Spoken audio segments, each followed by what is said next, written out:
Yo, yo, yo, yo, yo. Yo, what's going on, y'all? This is Marcus Rosa, aka Mazuma TV, back at y'all with another live for the night, man. I hope everybody's having a blessed, beautiful, positive start to their weekend, man. We got some things that we currently need to discuss in this boxing world lately. You know what I'm saying? We're going to talk about Ryan Garcia and Conor Benn going at it on social media, my personal take on it, and Devin Haney being officially ordered to fight Sandor Martin next. And is that the best move for Devin Haney at this current point in time? And how quick is the turnaround going to be? You see what I mean? We're currently going to speak about that. And shout out to everybody that's in the building so far, man. If you could hit the like button as soon as you come in, you know what I mean? So we could get the algorithm on the up. It is very much appreciated. You see what I mean?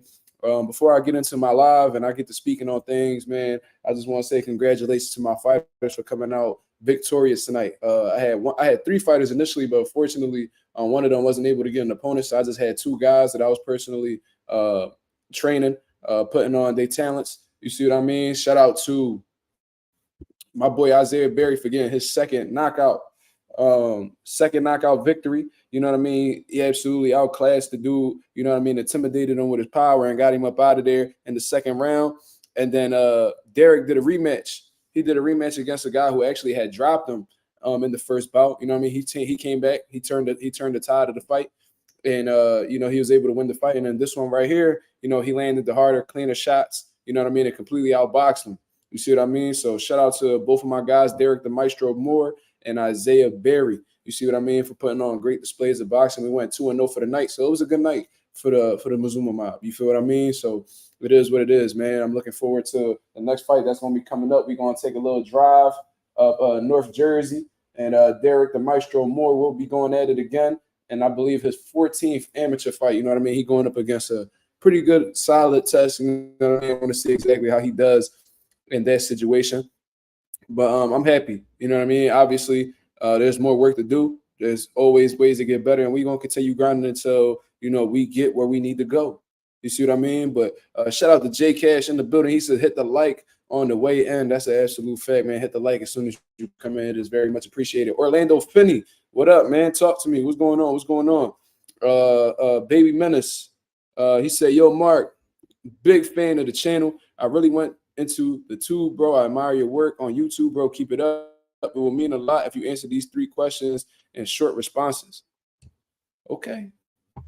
Hopefully this ain't no trolling tactic, but I'm willing to answer all questions if it is appropriate. You know what I mean? So, you know what I mean? I never heard of your name, but if you got some appropriate questions, I will answer them to the best of my ability, which in short responses, I guess. Carlos, what's going on? He says, salute. Boxing Film says, congratulations, man. I appreciate it very much, man. These local shows, you'd be surprised how much it could build and improve a fighter. You see what I mean? So I always look forward to doing these local shows because it really brings talent from all over the tri-state area, whether it's Delaware. We got people come from Maryland, all over Pennsylvania, New Jersey. You see what I mean? So it's dope to see, these styles get into the ring with each other and see who's able to, persevere, who's able to come out on top, who's able to make the adjustments necessary in order to be successful. You know what I mean? That's what I love about the amateurs, man. I look at it like, especially if you got long-term, goals of becoming professional and shit like that, that's where you make your mistakes and take on these challenges and really grow. You feel what I mean? So, like I said, congratulations to my fighters for coming out victorious, both of them. And I'm looking forward to seeing how they continue to grow and progress.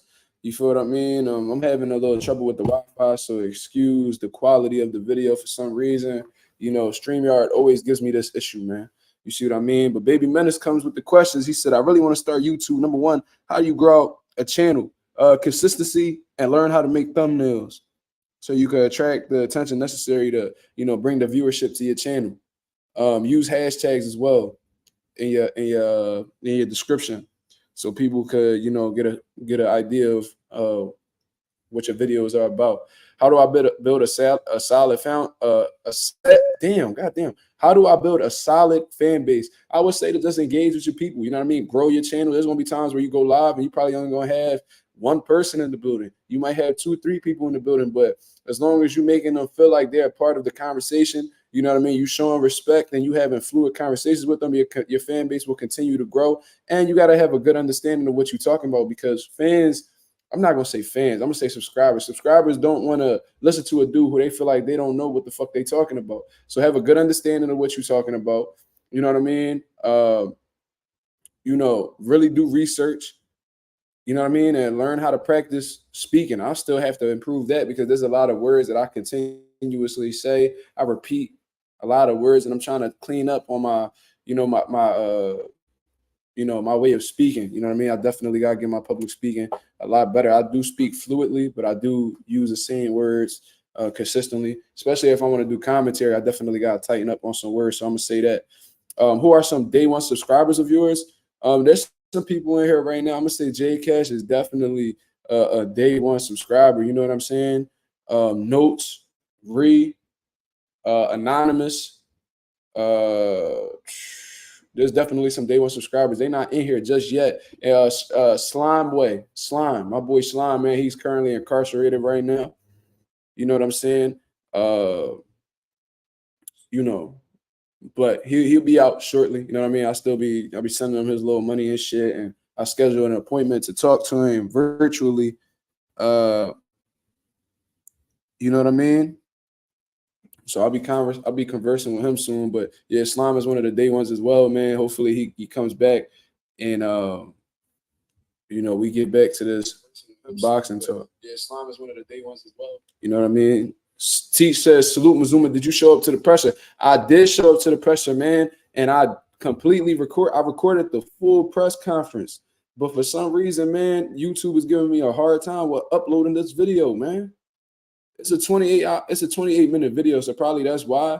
But as soon as I had left the Wells Fargo Center, bro, I put it up to upload, and I came back to look at it when I just came out of the gym, bro. I haven't been at the fucking press conference since 2:00 this afternoon, and the video still has not uploaded, has not moved at all. So I don't know how to go about this, man. If anybody knows how to upload videos quicker, please let me know. You know what I mean? I be feeling like these fight hype dudes and all these other media outlets, bro, they upload videos as soon as they fucking end it. You know what I'm saying? But for some reason, for me, and it happens with some of the videos that I put out. It'd be 6, 7, 8-minute videos, 10-minute videos at the most, and it takes forever for the video to upload. Like I'll create the video at 10 in the morning, and that shit won't finish uploading until 4 or 5 o'clock in the afternoon. You see what I mean? So I got to figure something out, bro. I don't know if it's my phone. I don't know if it's the Wi-Fi, but then there's other times where the video uploads immediately. So I don't know what it is, bro. But regardless, man, it is what it is. It's 11:11 over here. I'm making my wish, man. I gotta learn how to tighten up on this uploading shit, man. These fight hype dudes, all these media outlets, big media outlets, they upload videos with the quickness, bro. How the fuck do they do that? I gotta start talking to the people, man. I don't know what's going on. PYP Boxing says, yo, I got denied for Navarrete today. Damn, I was on the road with Top Rank. I'm pretty bummed. Well, PYP, you gotta come to the understanding that you're gonna face a lot of rejection on the way. There's plenty of interviews that I try to set up, which is why I pretty much refrain from interviews because I don't really like dealing with like rejection or motherfuckers feeling like they too good to do interviews with me because then I'm gonna end up, snapping or saying something crazy about them. You know what I mean? I don't really deal with rejection too well when it comes to doing like this boxing content shit. You know what I'm saying? But on your road to success, man, it ain't gonna just be butterflies and rainbows. There's gonna be motherfuckers that overlook you. There's gonna be boxers that take the arrogant approach and feel like, you know what I mean, they don't need to do an interview with you. They too big to do an interview with you. But as you continue to put the videos out and earn respect amongst the people, you know what I mean? These boxers, they gonna know who you are, and they'll start to work with you, man. A lot of these dudes, unfortunately, they real flimsy, fickle people. They always talk about the boxing fans are fickle, but boxers are fickle as well. You know what I mean? It's rare if these boxers ever give small platforms interviews, but they'll give the platform that has 100 to 200,000 subscribers an interview. You know what I'm saying? So just keep grinding, man. Don't let that discourage you. Keep pushing forward, man. Stay consistent as possible. And eventually, you know what I mean? They're going to have to see you. If you're consistent and you really gaining some type of notoriety out here, you got a lot of momentum on your side, they're going to have no choice but to recognize who you are and give you an opportunity. That's just what it is. You feel what I mean? So keep your head up, PYP. Don't let that discourage you or, have you all down and out. You feel what I mean? He says, I know you wanted to smack fire out of Crowley, whatever the hell his name is. Bro, I looked at Cody Crowley, bro. He's very small, bro. I was standing right next to him, bro. Look, this is my videos right here. I was there. I recorded the videos. Look, I'm standing right in front of Cody Crowley.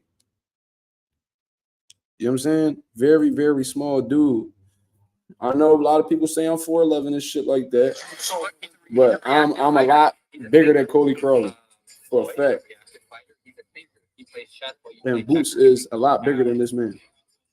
In order to do that, you need a lot of time. You know what I mean? So I recorded that, and then I also recorded the press conference from the beginning to the end. And I had a pretty good angle, man.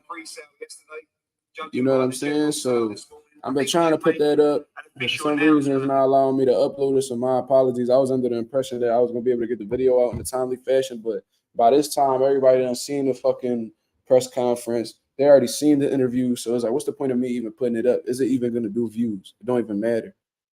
You know what I'm saying? So I just feel like deleting it, and it's just going to be what it's going to be. You feel what I mean? Just I still had a good time, though. I interacted with some good media outlets and shit like that. Jamil Parker, YSM Sports Media. I ran into some fight hype guys. You know what I mean? I ran into some guys that I've been cool with in the boxing world. Rasheem Jefferson. I said what up to Boozy. I said what up to Boots. But even with like the media scrum that they did with doing the interview with Boots, bro, it was at least 30 media outlets there, and they were all surrounding him. So, you know, it was hard to even like get a question in. You feel what I mean? So I didn't even bother, man. You know what I mean? It's just not the right time for me. I don't be knowing how these media outlets be doing it, bro. I'm gonna keep it 1,000 with you. I don't be knowing how these media outlets be so cool, be like bumped, all fucking smudged, all like smeared. How can I say this? Like they be all like fucking packed in like sardines and shit, just all getting their questions out, and you know people like pushing each other over to try to get a good angle, and you know what I'm saying? People jumping over, like people asking questions. Then we got somebody with a louder voice, just overlapping their question, like over talking them and shit. So. You know what I mean? I don't be knowing how people do that shit, bro, but it is what it is. You know what I mean? Yeah, I'm going to reach out to YSM and see how the fuck to upload these videos quicker because I've been having a lot of difficulty doing so. You feel what I mean? But let's get the likes up, man. Let's get the algorithm on the up. Let's see how many likes are in the building currently. You feel what I mean? Oh, we got 14 likes. All right, so we straight. We straight. I appreciate everybody that's in the building contributing to the channel. You feel what I mean? Currently, you feel what I mean? Oh, we got 14 likes. All right, so we straight. We straight. I appreciate everybody that's in the building contributing to the channel. You feel what I mean? Currently, you feel what I mean? So, yeah. PYP says doing media for boxing at the fights and presses is dope, man. I'm glad for you. Carnal, I don't know what that means, but you know what I mean? Regardless, shout out to PYP Boxing, but I don't know, man. I feel like that's not for me. I would rather sit down with a person one-on-one and interview them. You feel what I mean? That's just me. But different strokes for different folks, right? So let's get into some good boxing talk, man. Let's speak about the Devin Haney situation first. Obviously he just came off of a brutal loss against Ryan Garcia. You know what I mean? They may overturn the decision because Ryan Garcia is a fucking drug cheat. But oh, okay. That means, brother, I did not know that. My apologies, man. But I appreciate you, and I'm glad for you as well, man. The feelings are mutual. You feel what I mean? But yeah, man. Let's talk about Devin Haney being stop motion. Said, I'm seriously concerned for Crowley Hope. Whoa, bro, he got an uphill battle, man. And he said he said he gonna bang with Boots. He talking about that he gonna get him the fight that he's looking for. He's not gonna be hard to find. And, bro, if that's the case, you're gonna take a hellacious ass whooping for sure. So I think he capping. I think he gonna get on his bicycle. I don't think he gonna stand in front of Boots. You stand in front of Boots, you just ultimately asking for your own demise. Like you just asking to get knocked out. But we'll see. We'll see, man. Maybe he really gonna put everything on the line. Maybe he gonna go out on his shield. Let's see. Get knocked out, but we'll see. We'll see. You know what I mean? Anything can happen in the sport of boxing. But I'm rocking with my boy Boots heavy. You know what I mean? Crowley. He was answering questions and people was booing him. And I've seen some goofy ass people out here, especially Crowley manager talking about that Boots could even fill up, a press conference and shit like that. That shit was pretty packed. That shit was pretty packed for sure. For a press conference, I don't know what the fuck Crowley's manager was expecting. I don't know if he was expecting Boots to fill up the entire Wells Fargo for a press conference, but that was a good amount of people in there. There was at least 300 to 400 people in that building. At least 300 minimum. So, that shit, they definitely came out and they showed Boots love. You know what I mean? The media alone, there was at least 40 media members, at least. And there was people in the stands. You know what I'm saying?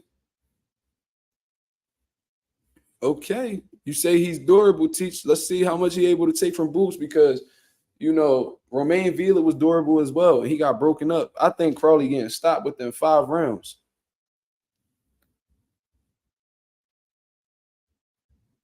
I'm sure they was being racist stop motion. You already know how that go. Yeah, you already know how that go, man. That shit don't go nowhere.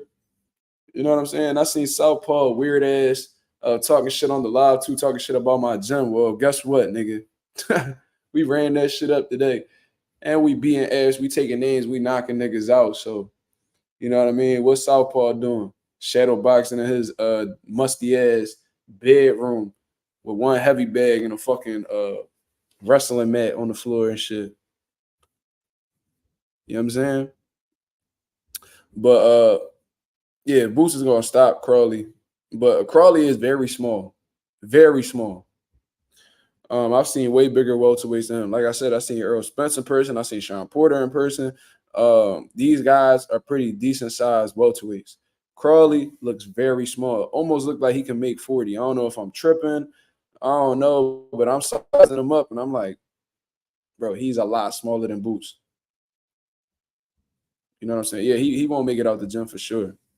He won't make it out walking. They gonna have to pick him up.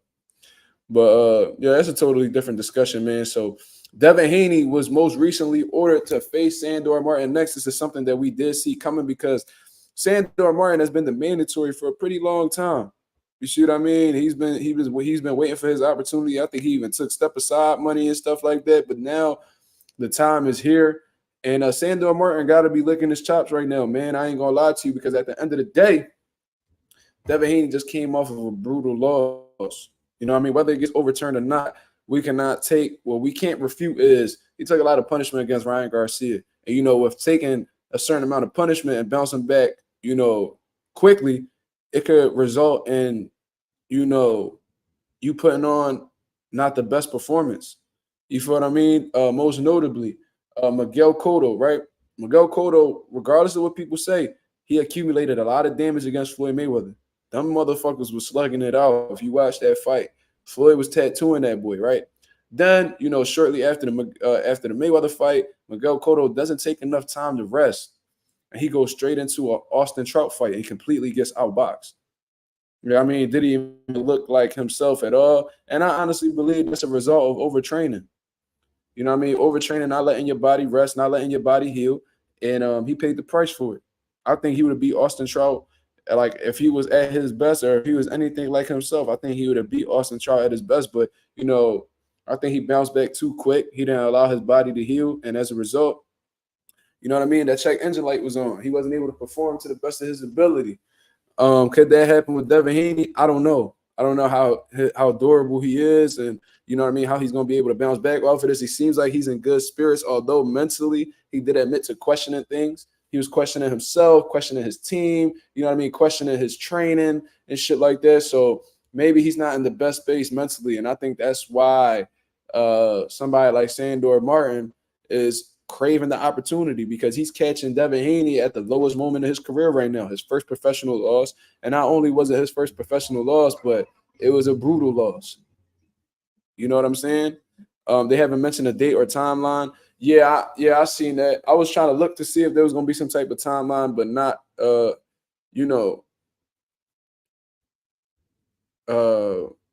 didn't see any dates, just like you didn't see any dates. So we'll see. Hopefully, it's a good amount of time for him to rest and heal and shit like that. And hopefully we get a good version of Devin Haney going up against Sandor, because if not, you know what I mean, it could be a repetition of what happened in the Ryan Garcia fight. I doubt it'll be as brutal or punishing as a Ryan Garcia fight. But if he's not himself and he didn't give himself enough time to recover, he can be a shell of himself. And Sandor Martin might find success in that fight. You know what I'm saying? Stop Motion says, how are they going to sell this fight, though? That's actually a really good question. I think that their best bet is to say that, Sandor Martin is their mandatory, and, this guy beat Mikey Garcia and debatably beat Teofimo Lopez. He's a top dog at 140 pounds, and he has to take him serious. This is a dangerous fight. They're going to push it in that type of way. He's a mandatory. He upset Mikey Garcia. He debate that a lot of people think he beat Teofimo. So Devin Haney and his team are going to make it seem like Sandor Martin is a top dog at 140 and that this isn't somebody to be played with. On top of that, the approach that they could also take is, they don't know how they're going to bounce back off of this, fight against Ryan Garcia. Is he going to be anything like himself? Because I think it's clear to say at this point that Devin Haney is the most hated fighter in boxing right now. And they don't tune in to support Devin Haney. They tune in to see if he may possibly lose. So what Devin Haney has to do is use them haters to his advantage, just like Floyd Mayweather did. Floyd Mayweather always, left the idea of him losing out there. You see what I mean? He'd be like, oh, yeah, if I was to lose, and I'll just hold my head high. I'll hold my head high. The whole Conor McGregor John, he was selling the possibility of him losing. If I was to lose, man, I'll hold out my head high, man. I won't be tripping, blah, blah, blah. Even though we know that's cap. But, in boxing fans' heads, they could be like, in boxing fans' heads, they could be like, oh, Floyd is thinking of losing. Oh, Conor might actually have this. So maybe you could play with the possibility of that. You know what I mean? I don't know if you're superstitious or anything like that, Devin, but that's something that you could sell as well. You don't know how you're going to bounce back off of this Ryan Garcia fight. We're just going to have to wait and see and shit like that. You could do little things to play with these boxing fans' minds because at the end of the day, boxing fans can be manipulated pretty easily. It helps sells a fight with T.O. Yeah, like let's say Devin Haney defeats Sandor Martin in pretty impressive fashion. He dominates Sandor Martin. They're going to be comparing the performances between Teofimo Lopez and Devin Haney. You know what I'm saying? And that could build a demand for the fight. You know what I'm saying? So, yeah, you're totally right. Did I see the Cambosis and Loma stare down? No, I seen the Jerron Ennis and Cody Crowley stare down. They were staring at each other for like 10 minutes. I'm like, God damn, like somebody break it up. Eddie Hearn was trying to put the hand out there, and Boots was like, man, get your fucking hand on my face, bro. Eddie Hearn ain't put that hand back out. You peeped that shit, right? The security had to get in between them and shit like that. And even then, Boots was still staring at him. You know what I mean? Boots understands that this is his hometown fight. You know what I mean? He's very excited. And he don't want to give this man any type of psychological advantages. So, you know what I mean? There's a lot of people that be like, oh, he looked away first, man. He's scared. Boots don't even want to leave that impression out there. So he's not even playing with him. You think Crawford might be more hated? I disagree with that. Especially after that Earl Spence win, man. There was a lot of people that was praising Bud. You feel what I mean? Bud went on a whole celebration tour doing all these media outlets, and they're like, yeah, man, I told you. I think that Crawford gets celebrated more than Devin Haney does. I think there's a lot more hardcore Terrence Crawford fans out here than hardcore Devin Haney fans. I ain't gonna lie to you. I think Devin Haney is the most hated fighter in boxing right now. Him, Deontay Wilder. Deontay Wilder at his peak was extremely hated, like bad. I think, yeah. I mean, they hate Bud. All these top guys got haters. If you're keeping it 1,000, bro, a lot of these dudes, like Gervonta Davis, got haters. Devin Haney got haters. Teofimo got haters. It is what it is, bro. Canelo Alvarez got haters. They all got haters. But in terms of who I think has, who seems to, get bashed more, I think, I think Devin Haney gets verbal lashings on social media way more than Terrence Crawford. Now, I do think that Terrence Crawford, had it harder in his career than Devin Haney did.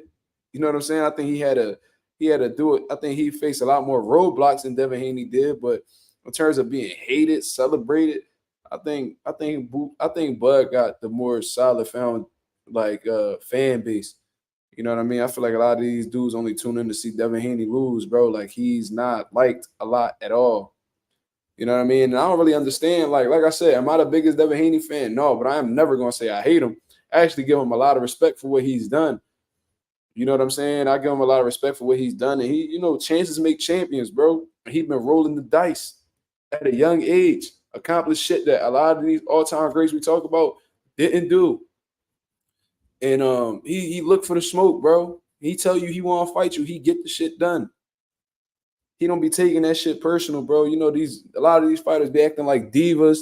And, they be like, oh, that dude, he's not respectful, man. I'm not giving him an opportunity. Like Canelo nut saying that Benavidez isn't respectful, and that's why he's not getting an opportunity on some prima donna shit. Mastermind in the building.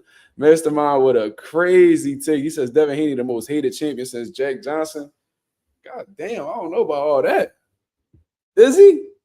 I think Muhammad Ali, when he was active and shit, I heard he was very hated. I heard they couldn't stand Muhammad Ali, especially when he didn't, follow through with the draft. I think that he faced a lot of criticism amongst the people. Yeah, man, Mastermind be fucking going in. But nah, regardless, man, Sandor Martin, he's been mandated to face Devin Haney. And that's definitely the next fight we're gonna see out of Devin Haney, man. And hopefully Devin Haney recovers how he's supposed to. Hopefully he's doing things to, heal his body the right way. I seen that he was running like a week after his fight with Ryan Garcia. I don't know if that helps him. I don't know if that hurts him. I don't know if he was doing that for therapeutic reasons. He might be, not giving himself the proper recovery that he needs.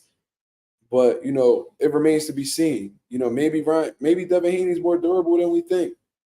Maybe he's able to recover and still look like himself. You know what I'm saying? Yo, Claymore Rain, what up, baby? Talk to me, man. What's going on? But yeah, man, that's definitely the fight next. It's a good fight, but obviously it's gonna be a little bit of a tough pitch, but at the same time, it might do some great numbers because I'm sure a lot of people are gonna be wondering how Devin Haney is gonna bounce back off of that Ryan Garcia fight. I think that there's a lot of eyes on Devin Haney right now. I feel like even if they hating on him or they they sympathize with him for pretty much being cheated, I think a lot of people gonna be tuned in and wondering if Devin Haney's still gonna be himself or is he gonna be a shell of himself. I think a lot of people gonna be tuned in and watching just to see that question be answered alone. But in terms of like the opponent that he's in there with, is he gonna do numbers like Ryan Garcia or even Regis Prograis? Not at all, because Sandor Martin isn't really known. He's not known at all in States, to keep it 1,000 with you. I didn't know who Sandor Martin really was for real until he upset Mikey. You know what I'm saying? I had heard his name before, but I didn't really acknowledge him or, I didn't think much of him. His name started to ring bells after he beat Mikey because Mikey was one of my favorite fighters. You know what I'm saying? Million Film says no more Haneys. I mean, that's absolutely false because he's still currently the WBC champion. So he's still going to be around to give us fights. So, that don't really make sense on your part, my brother. I don't even know where you coming from with that. Just sound like you another person that dislikes Devin Haney and doesn't appreciate what he brings to the sport. It is what it is, man. You entitled to move however you want to do, however you want to move. You feel me? But I think at this point, this shit just getting watered down. This shit getting corny, bro. Like, this is exactly why, like, this is exactly why these boxers don't really acknowledge their fans or, they have trouble trusting certain media outlets and shit like that because as soon as a motherfucker lose, bro, they turn on them. They act like they rock with you. They act like they your fans and shit. And as soon as you come up short, they're like, man, I knew he wasn't like that, man. I knew there was something about him, man. I didn't want to say it, but and they switch on you just like that. Sean Terrence says, I saw you on Fight Hub TV at the Boots press conference. Oh, for real? Yeah, I was definitely in the building, but I didn't know I was a part of anybody's camera time or nothing like that, man. If you see the video, go send it over to me, man. If you got me on social media or whatever, send it to my DM so I can take a look at it. I want to see. There was a bunch of cameras though, man. That shit let me know I need to step my game up. You know what I'm saying? I got a good MacBook. I got the most recent MacBook. I mean, I got a great iPhone with some great quality, but the way that them dudes, bro, you know what I mean? The way them dudes came out, bro, these motherfuckers got big ass like bars and shit that hold the phone in place real steady, and then they got an LED light for the lighting. I'm like, damn, all right. I just got my iPhone and shit, holding that shit horizontally. You feel me? But yo, for those there's so many haters out here, man. They're attempting to hate on Boots, talking about, he couldn't even fill up the press conference and shit like that, bro. Absolutely ridiculous, man. That shit was packed. Motherfuckers was in the building for sure, bro. And I got there early. I probably got there like a half hour before the press conference kicked off. And people was in there, bro. They was in there socializing. There was some good names in there. I seen Tevin Farmer in there. I seen Stephen Fulton in there. Gilly was there for $1 million worth of game.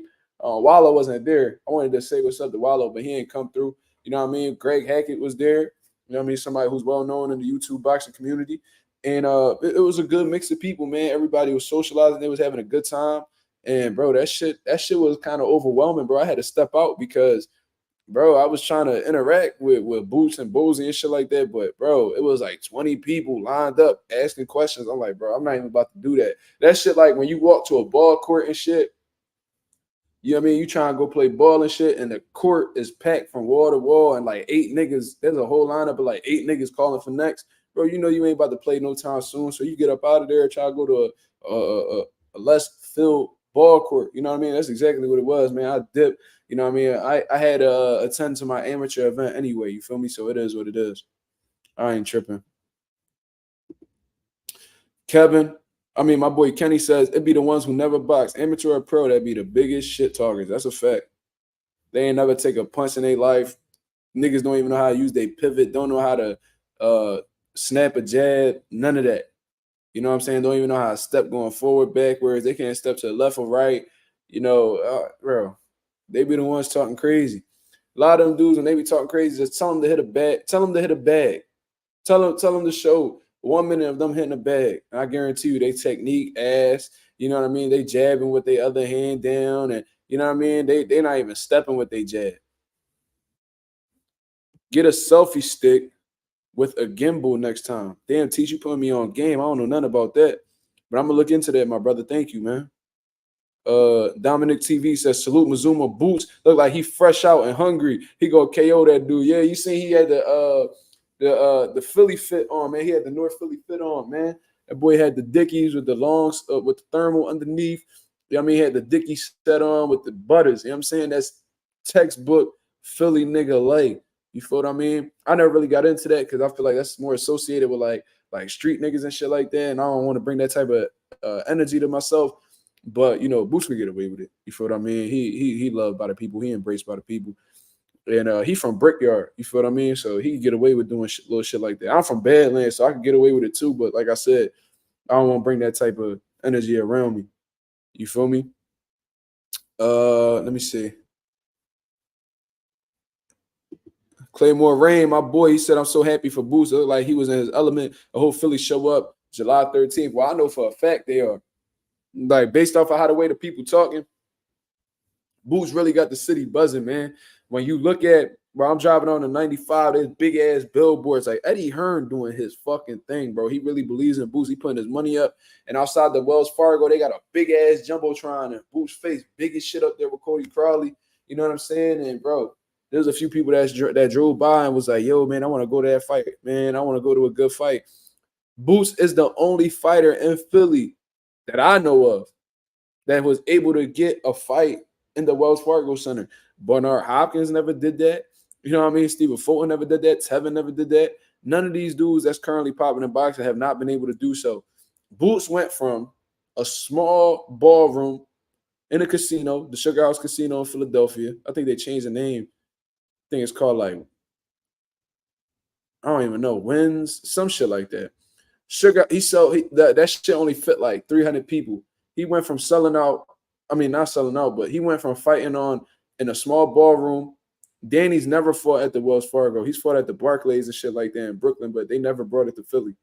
You know what I mean? But let me tell you, he went from starting off his career in a small ballroom in the Sugar House Casino to, probably being in like a 1,000 seat arena, the 2,300 arena. He's fought there a few times, to Wells Fargo that could easily sit 20,000 people. Easily. You got to applaud Boots for that, man. He's doing some historical shit, and he's really representing Philadelphia really well because, Philadelphia has a shitload of talent. But just because you have a shitload of talent doesn't, guarantee the fact that you'll make it to the top stage. Some people fall victim to politics. Some people lose motivation and walk away. Boots has consistently stood on his square, continued to devote himself to his craft, and it's paying off. So he's gonna do some great numbers at Wells Fargo, man. I doubt that shit'll be empty. You know what I'm saying? Because Boots is a pretty big name in Philadelphia, man. There's gonna be people from New York traveling over, Baltimore traveling over. They gonna come out, they gonna show out. You know what I'm saying? Uh, and I'm looking forward to seeing that, man. If I'm not there in the building, I should be, but if I'm not, I'm definitely gonna be tuned in and supporting. You know what I'm saying? We might be on the undercard shit. Who knows? Who knows? You might see me up in there with a motherfucking corner in a fight. Shit, we don't know. Yeah, I mean, Boo's got a good relationship with a few fighters out of my gym, so let's see. Who are you hoping to see on the undercard? Well, I would like to see the people that Boo's currently got signed to his promotion. I seen that he got Dennis Thompson. That was a good amateur that was on the come up, man. He's making his pro debut on that card, I believe. And then we got Ismail Muhammad, somebody that's been rocking with Boo's and Boo's promotions for the longest. You see what I mean? So and he's a pretty credible fighter at 140 pounds. I don't know what weight class Dennis Thompson gonna be in, probably 126, 130. But bro, Boots is gonna take them fighters because Boots, Bozy and them, they got a gym full of monsters, bro. But they stay in the gym. You know what I mean? They don't really be out here winning all these tournaments. Bro, Boots is gonna have a hell. Listen to what I'm telling you. Boots is gonna have a hell of a promotional stable on his own.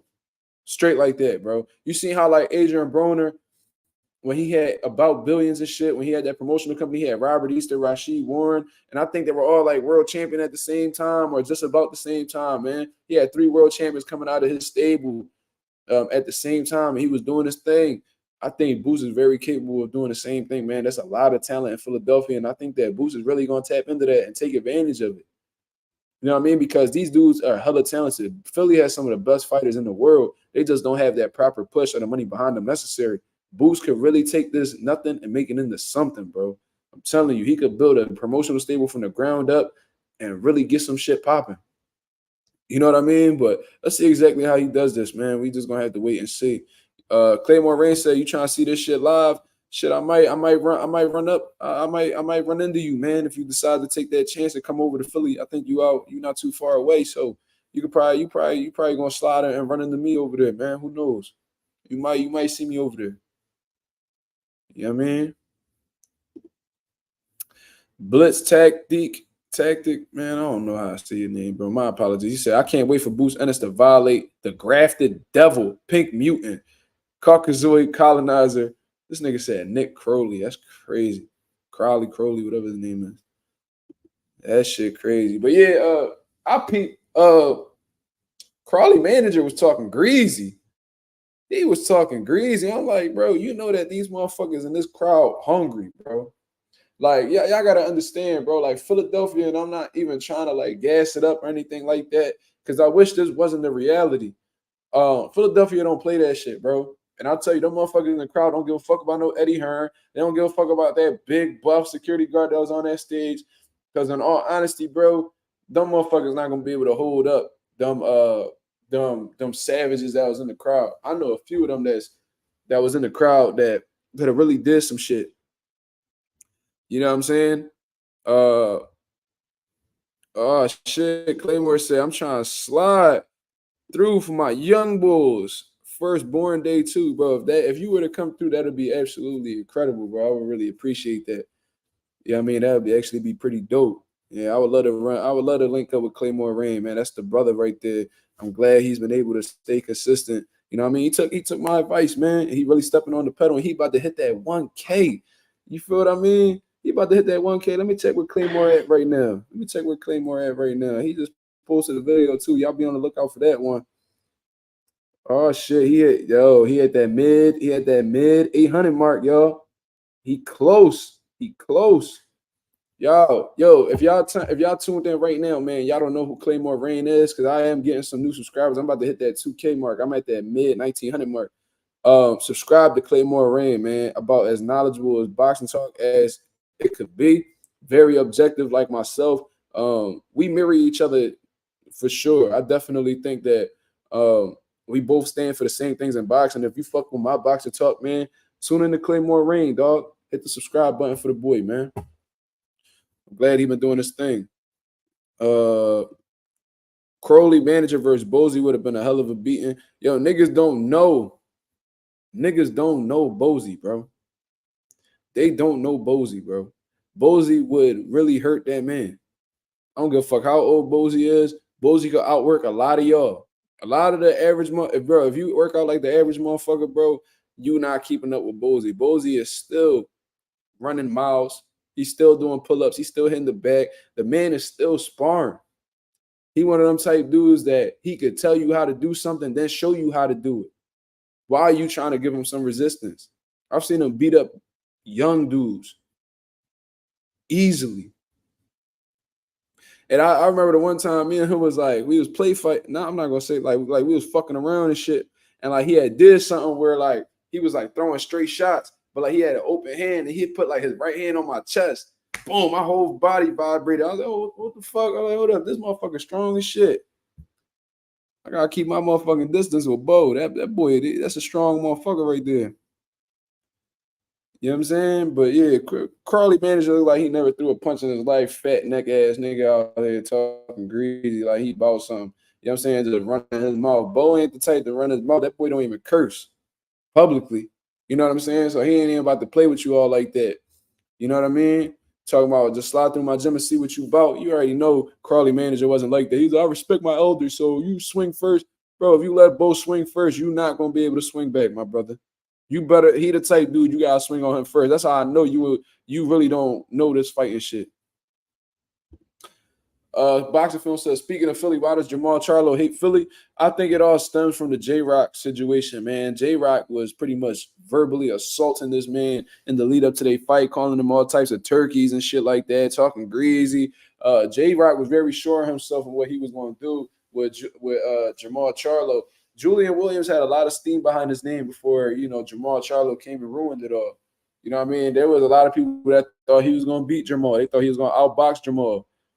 You know what I'm saying? So, ever since then, he knows that J-Rock is from Philly.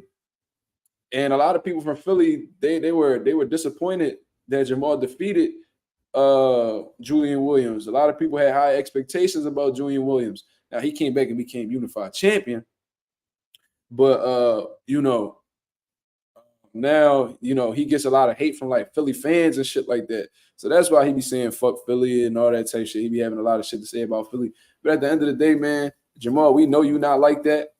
You let Caleb Plant slap the dog shit out you. And if you was to talk some hateful Philly shit in Philly amongst Philly niggas,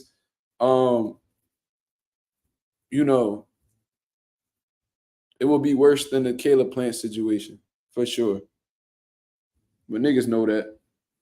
You know what I mean? It ain't me just talking either, bro. This shit is documented. What's the best fight? Benn versus Estrada, Loma versus Kambosos, Fury versus Usyk. Now, if we talking about significance, I'm gonna go with Fury versus Usyk because there hasn't been an undisputed heavyweight champion since Lennox Lewis, I believe. And I believe Lennox Lewis retired back in like 2003. So it's probably been a good 21 years that nobody has been undisputed.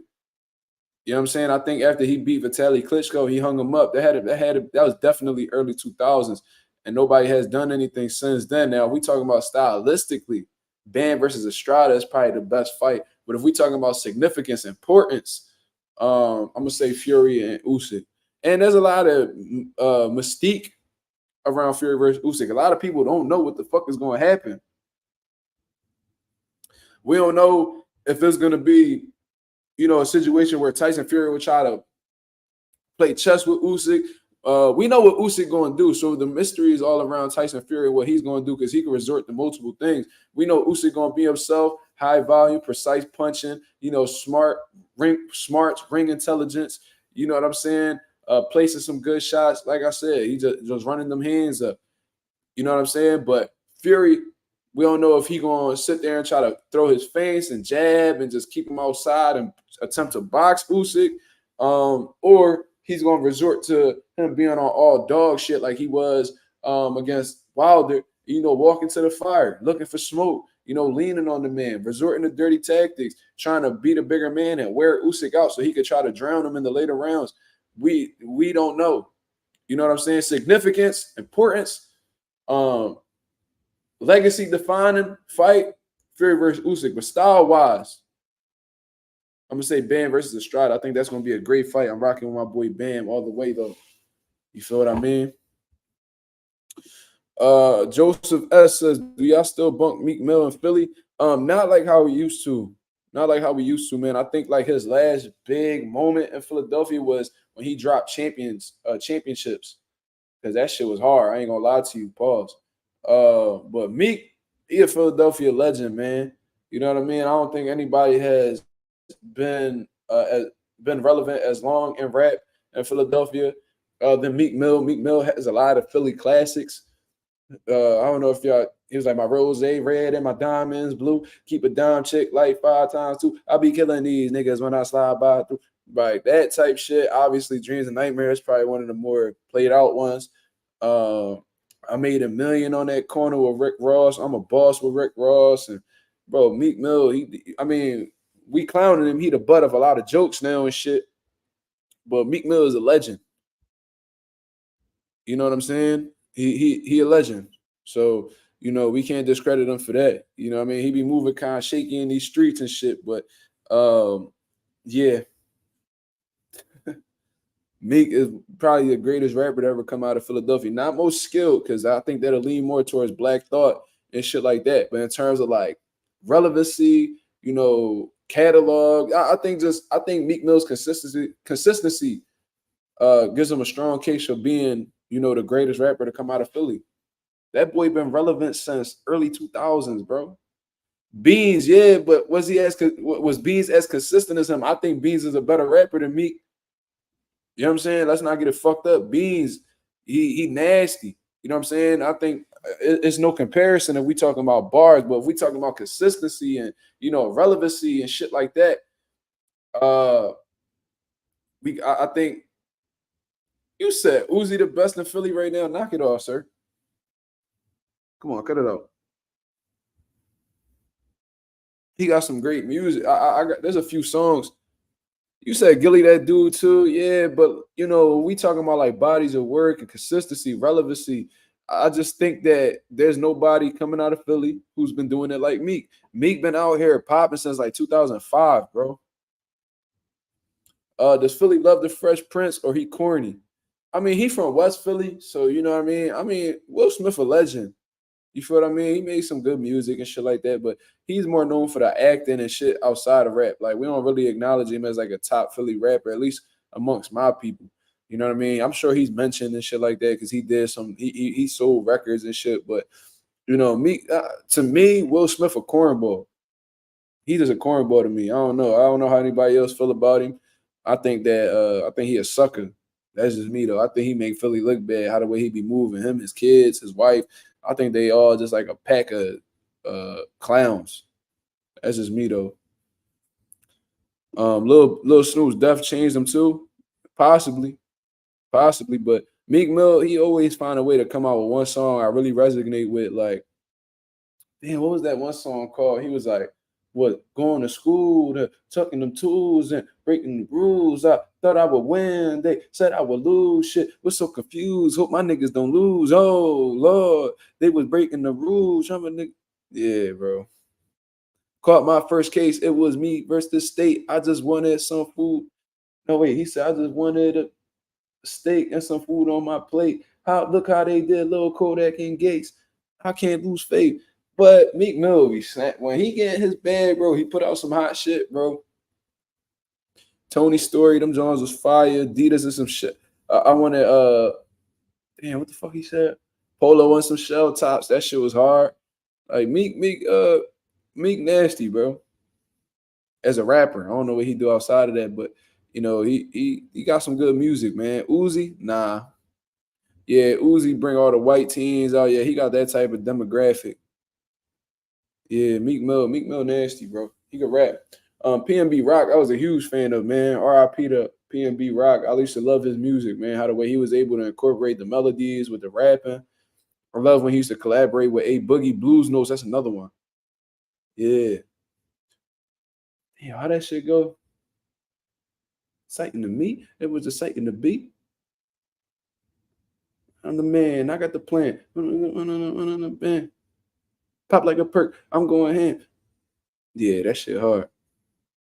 Love Hollywood. That's the song, yo. Appreciate that. Love Hollywood was the shit.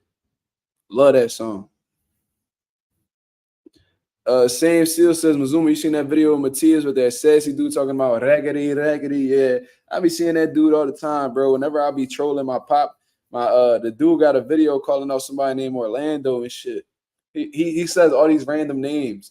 He be like, Orlando.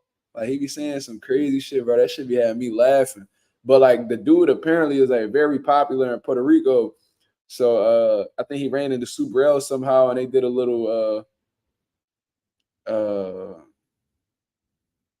they did a little video together or whatever, man. That definitely makes Subaru look bad a little bit amongst boxing fans, but you know, maybe Subaru just comfortable with who he is as a person, and you know, he probably was looking at it as like a joke. I mean, but that shit was funny though. Rakati, Rakati, yeah, I saw that. Yeah, that dude is like he's a well-known person on the island for sure.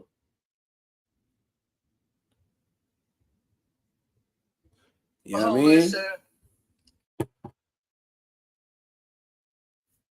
The Trillis, yeah, I like that song too.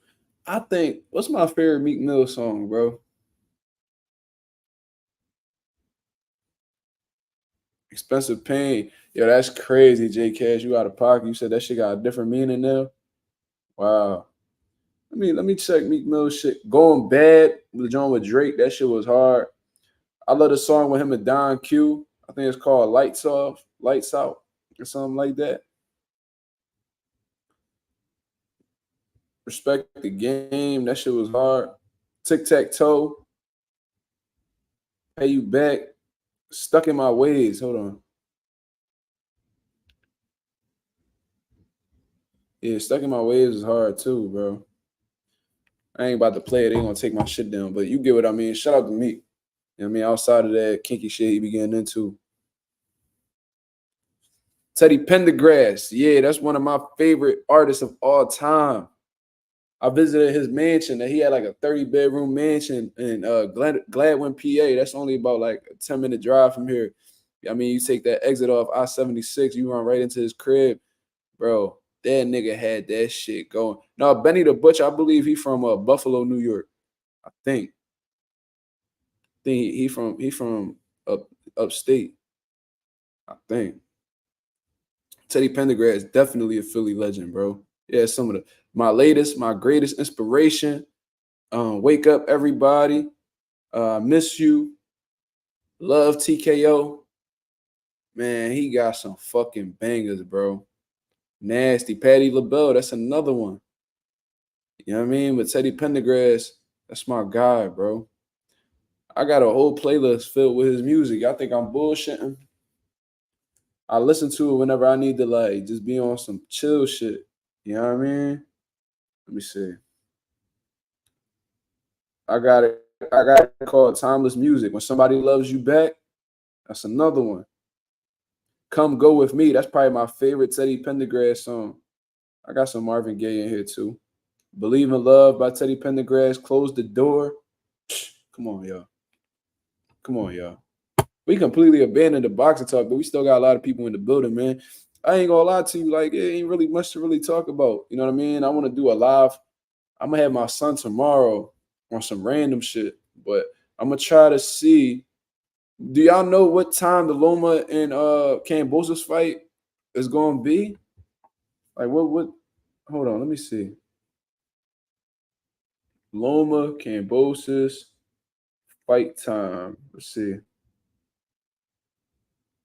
10 p.m. Oh, okay, 10 p.m. Eastern Standard Time. It's on Saturday. Oh yeah, I'm tuned in. I'm doing a live fight reaction, y'all. So be on the lookout for that. We're gonna definitely talk about that. Cholos love Teddy Pendergrass for real? Really? Yeah, I wouldn't expect that. That's kind of ironic. I wouldn't think they would. But Teddy the man, bro. That man was the truth. His voice was different. You know what I mean? His appeal amongst women, he was goated, bro. He was goated. I heard he used to have shows with only women. For sure. Love that music, bro. That music never get old to me. I can listen to Love TKO and it give me the same like feelings that it gave me when I first heard it. I just love like the old music, man, when they have like the live band in the studio and shit like that. It's something about it. Sometimes they just let the band rock out and before they step in, like Rick James, bro. He used to let the music just rock out. You know what I'm saying? He just let the band do their thing. He used to have them play their part, and then he'd come in and kill it real quick, fall back, let the band do their thing. Like Mark Anthony. Mark Anthony was another one. He one of my favorite salsa artists ever. You know what I mean? Like one of the greatest to ever come out of Puerto Rico. I had went to one of his concerts, bro, and bro, this man, that man got one of the best bands I ever heard live, bro. One of the best bands I ever heard. The way they were, the drums, the bro, it was the drums for me, bro. That you feel that shit in your soul. That shit tuned into your African roots. You feel what I mean? And Mark Anthony's voice is like irreplaceable, bro. That shit one of one. So to hear him live, he sound exactly how he do in the studio. That shit crazy. That shit crazy, bro. But you know who I want to see live, bro? Just for like my own, satisfaction. I want to see that girl Tyler, man. I want to see that girl Tyler. I just want to make eye contact with her one time, just to say I did. You know what I'm saying? For real? Mark Anthony used to fuck with Jada? I wouldn't be surprised, man. Jada would be giving that shit out like hotcakes, my nigga. Selling that booty. I'm Jones flying, that shit flying off the shelf like she should sell that motherfucker in cans. The way she used to get that shit up. Probably still do. If you search Cholo music on YouTube, it's all oldies, Motown, Philly soul music, James Brown. For real. That's interesting. My fault, man. I'm completely ignorant to the Cholo culture, man. I don't know, cause like in Philly, man, we got Mexicans and shit, but I wouldn't necessarily call them cholos. Like I ain't never seen none of them niggas like the ones that stereotypically be on the West Coast and shit. We don't really see that. We don't be seeing motherfuckers like, yeah, PYP says low rider music. Like we don't even be seeing low riders around here. Like the Mexicans that be around here, they just be about their business, bro. They work. You know what I'm saying? They get their money, they go home type shit. You feel me? So yeah, man. I don't know. Mexicans over here, they're a little bit different than the West Coast Mexicans for sure. Yeah, you seen Tyler in that sand dress, right? Bro, I swear. Bro, I'm not even big into like celebrity crushes or I don't really be hell bent on celebrities. I'll be feeling like they regular people. But Tyler, bro, she different. I like that woman. You know what it is about her, bro? She soft, feminine, bro, but she confident. Like she knows she look good, bro. She knows she look good. Body tight. She keep herself real nice and my nigga. She better never ever get anywhere close to me, bro. I'm putting on my A game. Bro, right hand of God, I'm getting that. I'm getting that, bro. I get anywhere near that woman, it's a wrap. They said she the fake Aaliyah. I'm not gonna say that, but she does. She does have some similar qualities. She just got that look, bro. She got that it factor, and she can sing too. She not bad. I mean, like she not like Beyonce or Adele vocally or anything like that, but she can hold her own. Like she's solid. You know what I'm saying? She got that it factor about her though. She gonna do some great shit, bro. And she got some solid music. You know, obviously the Water John, that shit a banger, but she got some song called Truth or Dare I rock with too. I fuck with the R&B, you know what I'm saying? I fuck with the pop music. I fuck with all that. I don't limit myself to just rap, trap, and all that shit. Drill. You know what I'm saying? My playlist be a little bit different. But yeah, man. Let's touch on Ryan Garcia and Conor Benn stupid asses, man.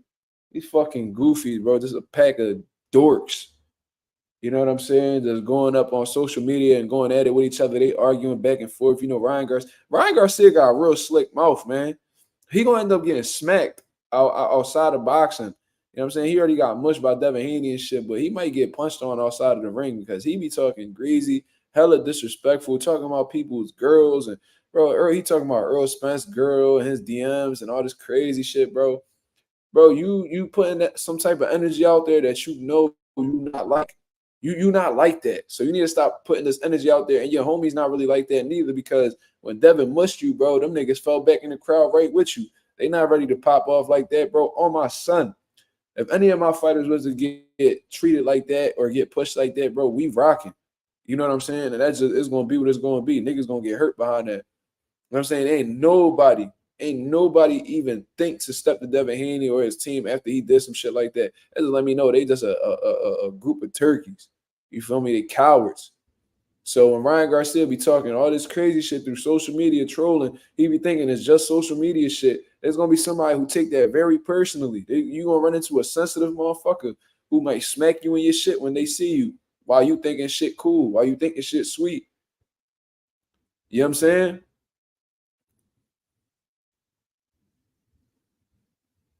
Sam Seals, it ain't no need to be offended or anything like that, man. Like if Cholos fuck with that type of music, it is what it is. He's not saying that, you know, that he's not categorizing, you know, Teddy Pendergrass, Motown, or whatever as, you know, strictly Cholo music. It's just music that they fuck with. Ain't nothing wrong with that. You know what I'm saying?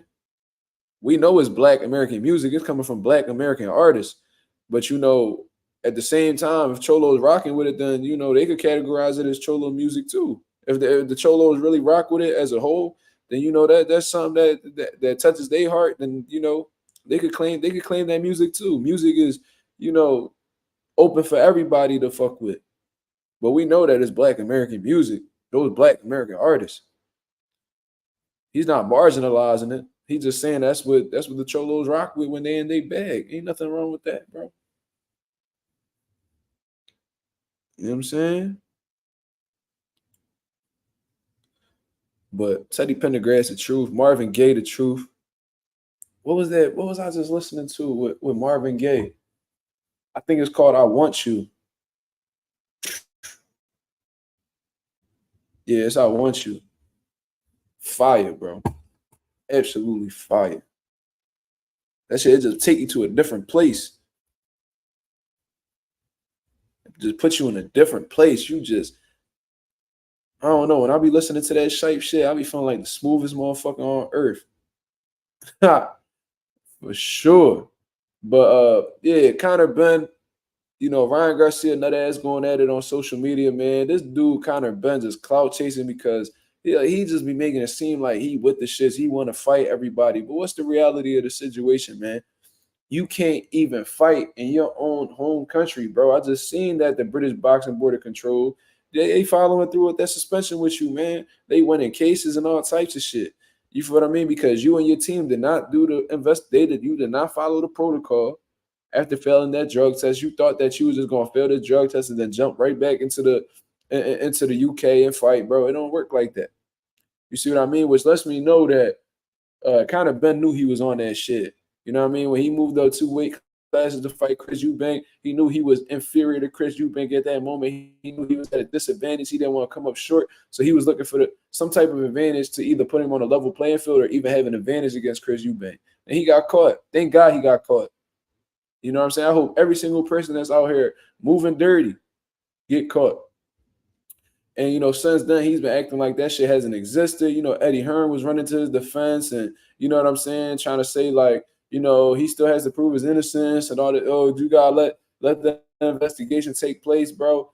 Bro, y'all not even trying to cooperate with the British Boxing Board of Control to, get that shit situated. Maybe if you would have took the proper steps necessary, you know what I mean, they probably would have gave you a little punishment to follow through with. Then they probably would have forgave you, and then you would have went about your business. You probably be fighting in the UK right now. But guess what?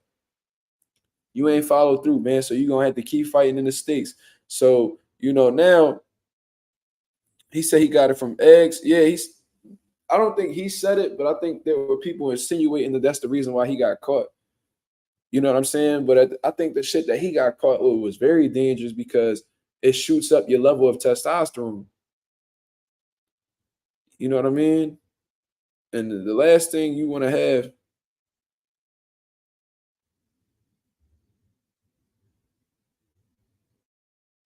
Black Americans, some people try to say Black Americans didn't create rap. Who created rap then?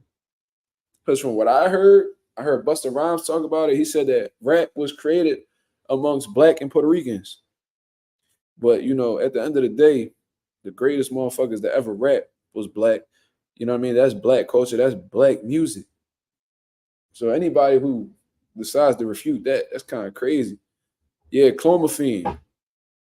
Yeah, that's what Conor Benn got caught with. So we literally got 2 drug cheats and 1 group chat talking greasy to each other. As a matter of fact, you know what? I fuck with that. How about Conor Benn versus Ryan Garcia? How about y'all both juice the fuck up, right? Y'all get on that juice. You know what I mean? Conor Benn get on that clomiphene. You know what I mean? Ryan Garcia fuck with that Osterine or whatever the situation is. Shit, if y'all want to pump extra shit in y'all veins and go ahead and do it, and why don't y'all just beat the shit out of each other? You know what I mean? Stay away from the clean fighters. Stop trying to have advantages against other clean fighters. Why don't both of y'all motherfuckers don't do no VADA testing? Y'all sign that contract. You know what I'm saying? And y'all beat the dog shit out of each other. You know what I'm saying? Why don't y'all go punish each other to take y'all career away from each other? You know what I'm saying? Y'all need to be amongst these clean fighters who actually live in the fighter lifestyle, ain't cutting corners and ain't looking for no unfair advantages. You know what I mean? Why don't y'all both just juice the fuck up? You know what I mean? Y'all can share that syringe for all I give a fuck. You know what I mean?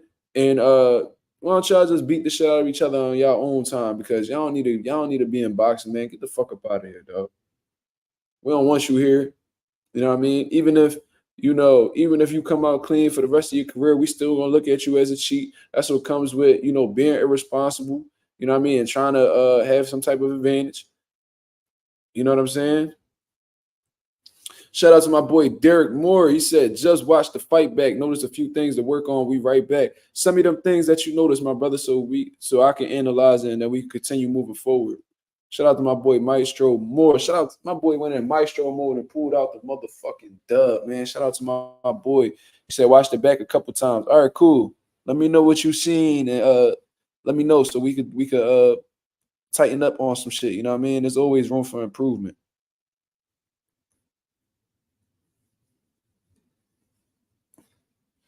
Busta Rhymes be saying Jamaicans and Puerto Ricans created hip hop to defend his stance on Black Americans having no culture. Really? I disagree with that heavy.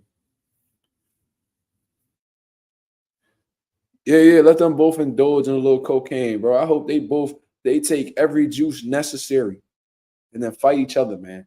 Tell Vada to go take a break somewhere. Tell Wada, whoever the fuck involved, don't do no drug testing, man. Just beat each other to a pulp so y'all both could get the fuck up out of boxing. How about that? It's like, bro, y'all both on here talking greasy to each other as if y'all both some tough guys, bro. Y'all both some insecure men. You know what I mean? Motherfuckers who I heard Caleb Plant say it best.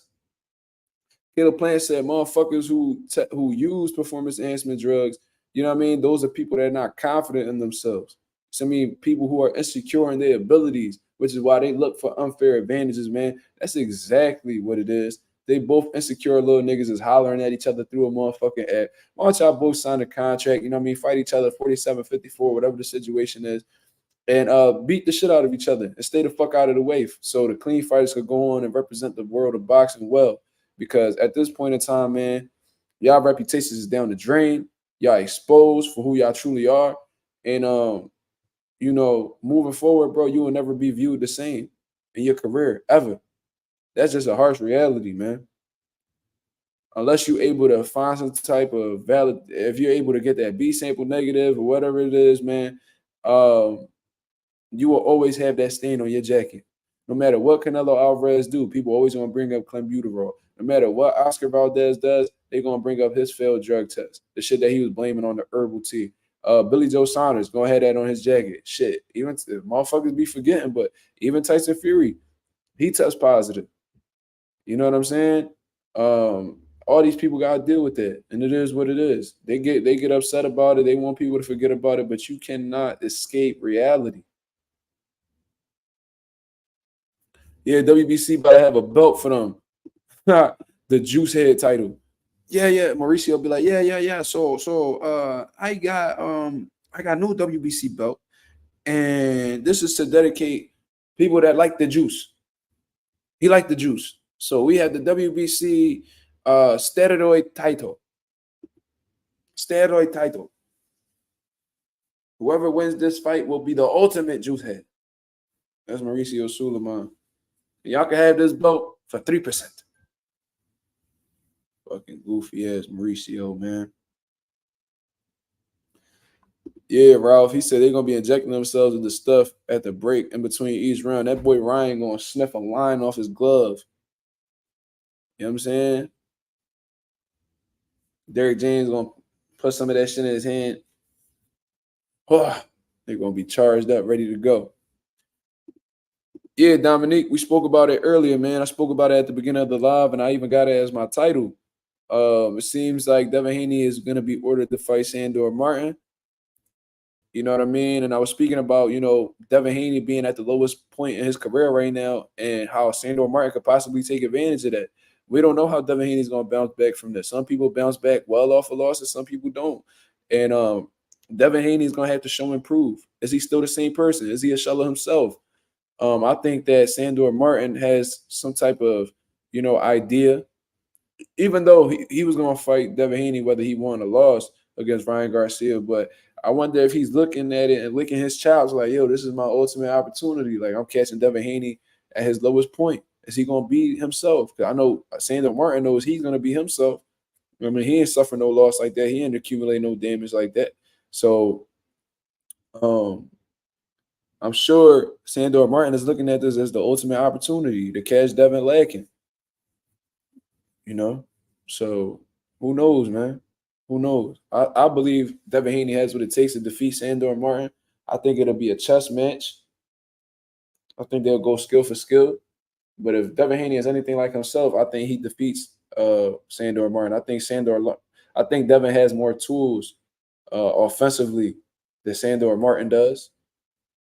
I think he's more athletic than Sandor Martin.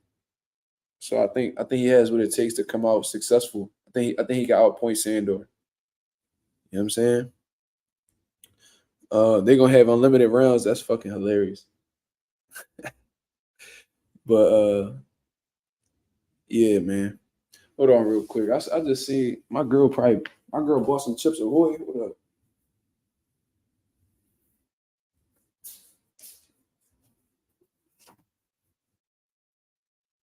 Oh shit. Hold up.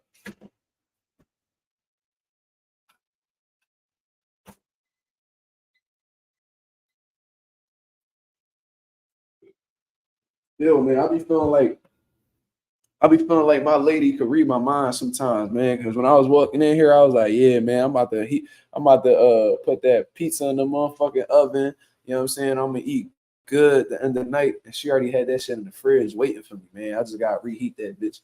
You know what I'm saying? It's good to have a woman that understands you and has strong intuition. You know what I'm saying? He said, let them do 45 rounds like Sam Langford used to do. Shit, they ain't on that tight time, bro. Ryan Garcia was looking tired throughout that Devin Haney fight. Was taking breaks. Can't do no 45 rounds. But I tell you what, Conor Benn don't be looking like he get tired. So he might do it to Ryan. You feel me? Pause. You know what I mean? But that's pretty much all the boxing talk that I wanted to get into, man. You know what I mean? Let's do a little bit of open topics. What we talking about, man? I probably got like another 15 minutes on here. I'm absolutely exhausted. I've been up. I'm gonna keep it real with y'all. Been up since 5 in the morning, y'all. I have not slept at all. It's about to be 24 hours that I've been up. Shit. I've been up since 5 in the morning, no type rest. You know what I mean? I gotta get up in the morning, probably wake up around like 9:30. Nah, we gotta take off at 9:30. So I'm probably gonna get up at like 8:30, get ready. And then I'm gonna drive out an hour and a half to pick up this motherfucking dog that this girl wants. We gonna have a dog in this bitch, man. My cat gonna be mad as hell. And then you know what I mean? Then we come back and then I gotta get my son. You know what I mean? So I'm gonna be dealing with my son, man. And, you know what I mean? Which is a beautiful thing. He said, let them take the pad and all the gloves. Yeah, they can headbutt each other. Let them niggas do all that shit, man. Jack Dempsey didn't fight black fighters once he became champion. Yeah, it says, damn, dog, you ain't gonna get no sleep. That's a fact. But it is what it is, bro. I went to sleep at like 1 something in the morning last night, woke up at 5 and was charged up, bro. I don't know why. Bro. I went to work, went to the Wells Fargo, went to the fights at the gym, been there from 4 all the way to 10 o'clock, got here. You know what I'm saying? I ain't even had time to, get ready for bed or nothing like that, man. I mean, I just came as soon as I got here. I chilled a little bit. And then I turned the live on and started conversing with y'all. Yeah, you know what, man? Fuck it. You know what I mean? Ryan Garcia and Conor Benn might as well do Hell in a Cell. The motherfuckers a hardcore, you know what I'm saying, rumble. Throw some steel, have Eddie Hearn and them niggas throw some steel chairs in there. You know what I'm saying? If y'all want to take the gloves off and bite a motherfucker on some Berlanga shit, go ahead and do it. Headbutts, knees, all that. Dominic says, what do you recommend to run with? A sauna suit or double layer clothing? I don't recommend, I'm not a fan of sauna suits at all. I ain't gonna lie to you, man. I feel like that shit really drains everything up out of you, man.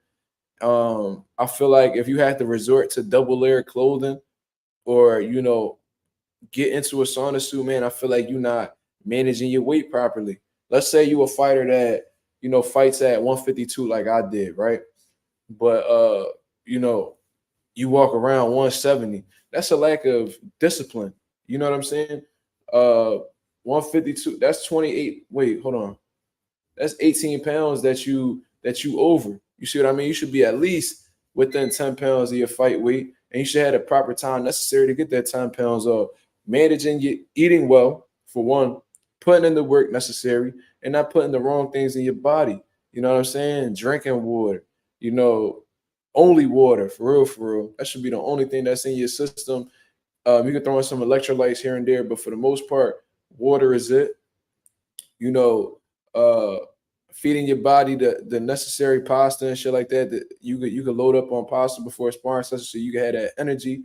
You know what I mean? If you doing strength and conditioning, you putting in your road work consistently, you sparring, you training hard, bro, there should be no reason why you should resort to using sauna suits and double layer clothing or anything like that. You know what I'm saying? My fighters don't. My fighters be making weight. Derek Moore, who was just on here, he pretty much walk around in his fight weight. Never see him with a sauna suit. Zay, the one who just got the knockout today, he don't never wear no, he used to when he didn't know what the fuck he was doing. Once he got on the system, he started doing things correctly. He didn't need no sauna suit. You know what I'm saying? Nobody in my gym, they make weight correct because they move about things correctly. When I see people with sauna suits and shit like that, it's like, I don't really be understanding it because at the same time, like if you need it like for some last minute shit, like let's say you got 5 pounds to lose and it's a day before the fight, if you want to put on a sauna suit or whatever and get that 5 pounds of water out, all right, cool. But sauna suits aren't really that effective at the end of the day because it's not burning fat, it's getting rid of the water in your system. So let's say I use a sauna suit and I train for an hour and I get rid of 10 pounds of water. Bro, after I drink 2 Gatorades and a water bottle, whatever, that water's being put back in my system, and my weight is going back to what it was prior to the 10 pounds, the 10-pound weight loss. If I'm 160, I train and I get down to 150 in one day, but then I run through a couple bottles of water and a Gatorade, I might be 158 after the fact. So did I really lose any weight? What was the point of that? sauna suits, double layer clothing, shit like that, man.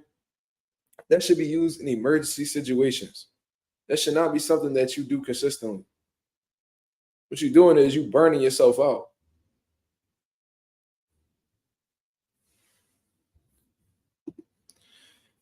Yo, Mazuma, since we talking about dirty fighters, how you think Tyson Fury versus Andrew Galata would have went? Man, that shit would have been a DQ, my brother.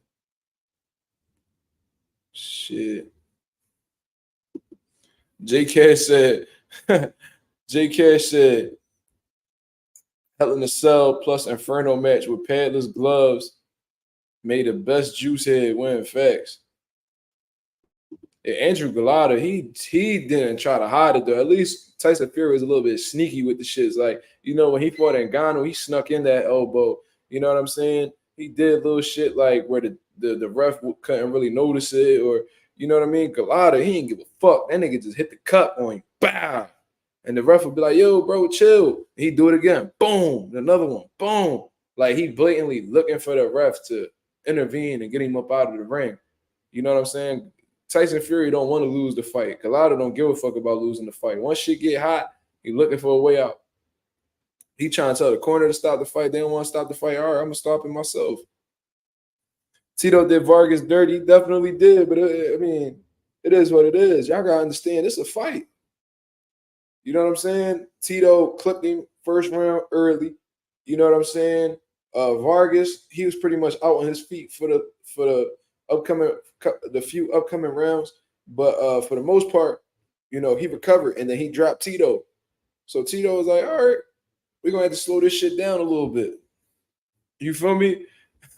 hit that boy in the nuts a couple times. But what people don't talk about, Fernando Vargas was doing dirty shit too. I think he got a point taken away for doing dirty shit. Then on top of that, Vargas has failed drug tests before.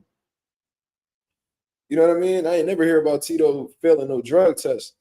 You know, and that hand wrap controversy that he had, that was absolutely cat. You know what I mean? But, you know, Tito was making shit look so easy at 47 and 54. They were trying to make it seem like he was some type of superhuman. You know what I'm saying? Zab did Mayweather dirty. Yeah, he did. It was because Mayweather was starting to figure him out. He was getting on that ass pause. So Zab Judah was looking for something. He got frustrated. You know what I mean? He was trying to vent that frustration. He hit him behind the head and he hit him in the dick. I heard Vargas saying Ryan is clean. I'm sure he did. He rocking with his fellow Mexican, man. He rocking with his fellow Mexican. Of course, he wants to believe that. I just love how, you know, VADA was such this credible. It was such a credible agency and all this shit. But now, since Ryan Garcia tests positive, all of a sudden VADA is sneaky and they corrupt and they trying to set up Ryan Garcia and shit like that, bro. That shit is so funny how, you know, if it would have been Devin Haney, it'd have been like, yo, shout out to VADA for catching Haney in his tracks. They do it Ryan. Oh, I don't believe it. I don't believe it. This shit is incredible to me, bro. Like, the type of passes this man gets is sensational. Vargas was on that good shit, bro. Robert Garcia was talking about Vargas didn't know that he was on it. His strength and conditioning coach did him dirty. That's possible. But at the end of the day, you got to know what you're doing. The biggest cheater in history is a Puerto Rican by the name of Luis Resto. That's hilarious. How about Antonio Margarito?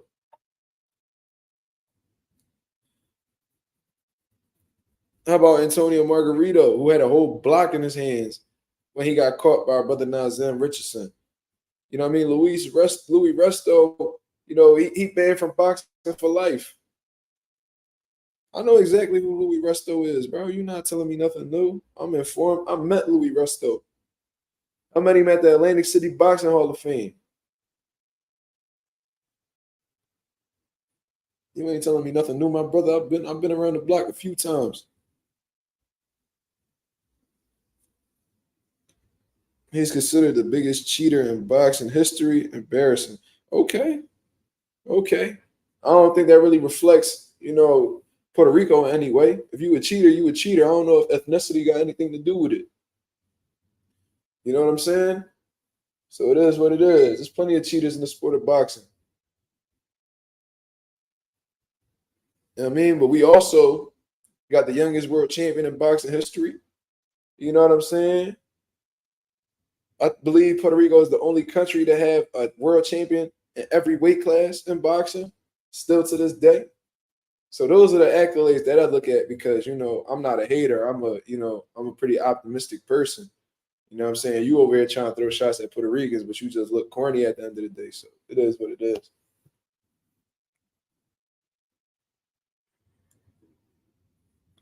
Oh, you Puerto Rican, so you sound like you cooning, degrading your own people. It sound like you coon. You got a little bit of coon in you. It's cool. It's cool. You know what I mean? Not everybody, stick to the code. You feel me? It is what it is. Billy Collins, yeah. Who was the heavyweight Puerto Rican champ? John Ruiz. One who got beat by Roy Jones. He wasn't a good heavyweight champion at all, but nonetheless, he was world champion. John Ruiz. I believe James Toney beat him too, I think. But I think they ruled it a no contest. Montana Love hit the WWE Royal Rumble move after Steve Stark put. Yeah. Yo. And then they was like, all right, we got somebody for you. They sent Liam Paro his way. Nah, John Ruiz is Puerto Rican, my brother. John Ruiz is Puerto Rican.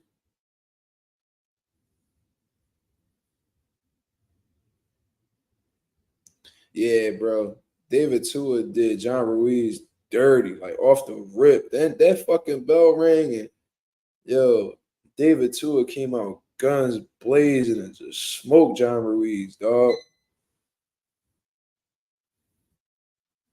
Yeah, they was like, yeah, we got some. Oh, you want to do that? You want to move like that? All right, we got somebody for you. Matchroom line Montana Love, bro. I don't give a fuck what nobody said. They lined him. They knew he couldn't fuck with Liam Paro for real. Thoughts on Tyrese saying he wished he was Mexican. Tyrese is a very confused individual, man, that, he deals with a lot of inner conflicts at this point, man. This is somebody who went on camera and cried, like hysterically, for attention on social media. This is somebody who clearly has some type of mental health issues. Somebody who just begs for attention, like that whole Home Depot situation was absolutely embarrassing, man. They made him look like an idiot. You know what I'm saying? He definitely deals with some type of self-hatred. I think he's a victim to, white supremacy. I think that white supremacy can make, minorities, feel like they're inferior. And that's the type of time that Tyrese is on, bro. I don't know what really to say about him. He got a little bit of coon in his blood too. You feel me? Anybody who wants to be another race in comparison to what they are, bro, what is wrong with being black, my brother? You know what I'm saying? I'm a mix of everything at the end of the day. I'm Puerto Rican. I got, I'm heavily, I got heavy African blood, you know what I mean? But I can't ignore that I got Spaniard blood and I got Taino Indian blood and all that shit. But at the end of the day, I love the fact that, I share the same DNA as my fellow black brothers. You feel what I mean? Tyrese he needs somebody to sit him down and get through his head that being black is beautiful. You know what I mean? And it's not a curse. If anything, it's a blessing. You know what I mean? And hopefully he could get that through his head. But Tyrese is an older man by now. If he ain't got it by now, then it just sounds like he fucked up for life type shit. I don't really know what to say about that man. He's embarrassing. Anybody that wishes to be a different ethnicity or race or whatever, a gender, um, that's a totally different conversation. But people who want to be the opposite shit of what they truly are, man, they have problems loving themselves for who they are.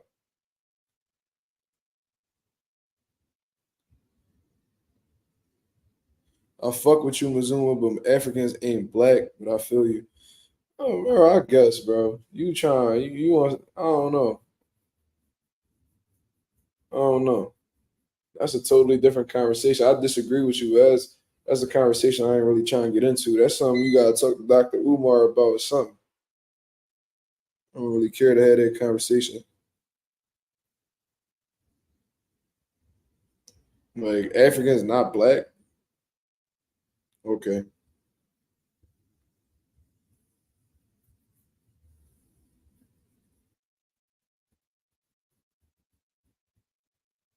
If you think about it, Latinos are the best because we have every race inside. Are you suggesting that an ethnicity is superior to everyone else? It sounds pretty familiar. Latinos have a superiority over different races? The definition sounds mighty familiar, my brother.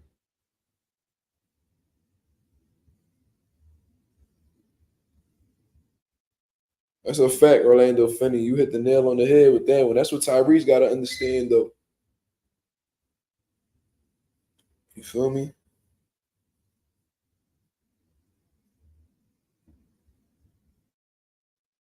Yeah, this boy, what's his name? Settle that fell. Is that your name?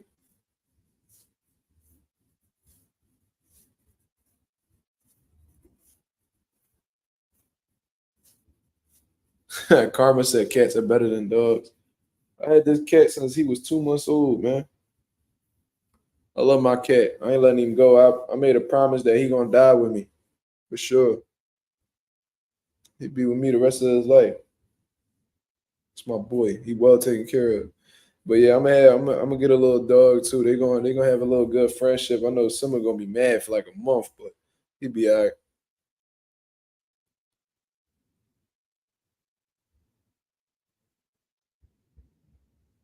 Yeah, these comments kind of out of pocket. I ain't gonna hold you. When you black and Africans for sure, bro. But Dominicans say that they not black too. So what the fuck? Like, I've heard Dominicans, motherfuckers, dark as hell, darker than a lot of people that's in this chat right now. Tell me that they not black. Does that make does that just what they say? Does that make what they say valid? Oh, I'm not black. Oh, okay. I guess he's just not black. Then no, you are black. You know what I'm saying? These Dominicans be dark as hell. Motherfuckers be having they hair thick as hell, thick in texture. You know what I'm saying? What they call it, coarse hair, whatever the hell it's called. You know what I'm saying? They look just like a black man. They just speak Spanish, but they tell you they not black. We just supposed to believe it? No, you are black, sir. Sorry. I don't give a fuck what nobody say.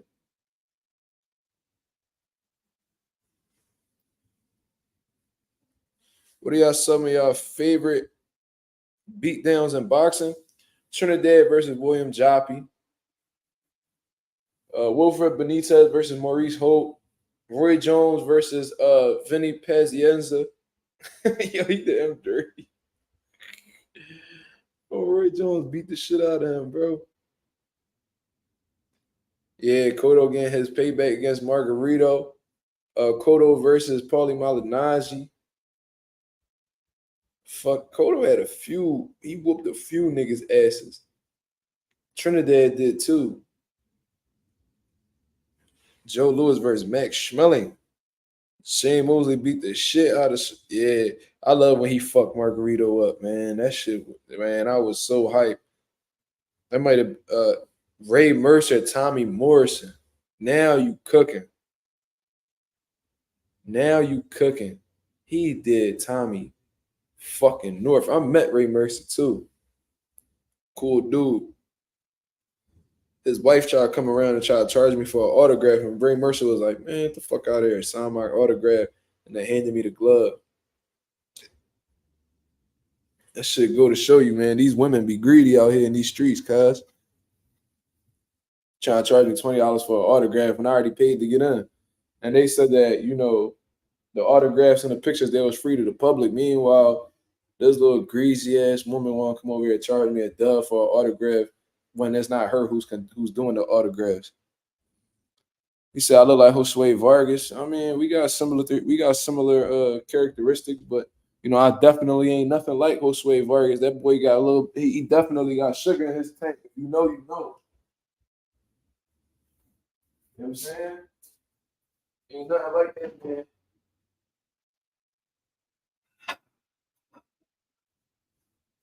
He about to fight Josue Vargas about to fight some bull from Philly. Brandon Pizarro. Brandon Pizarro gonna beat the dog shit out of Josue Vargas, man.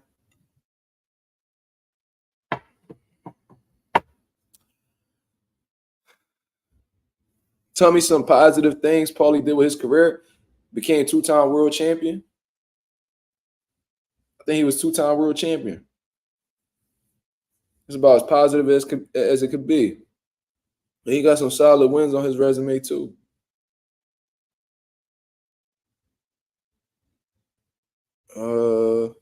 Orlando Finney says, "Do you think that Loma could grab a couple titles at 35 before he exits the game?" Now let's look at the overall landscape of 135 amongst the champions. The IBF belt, Loma may possibly get. So let's say that right there.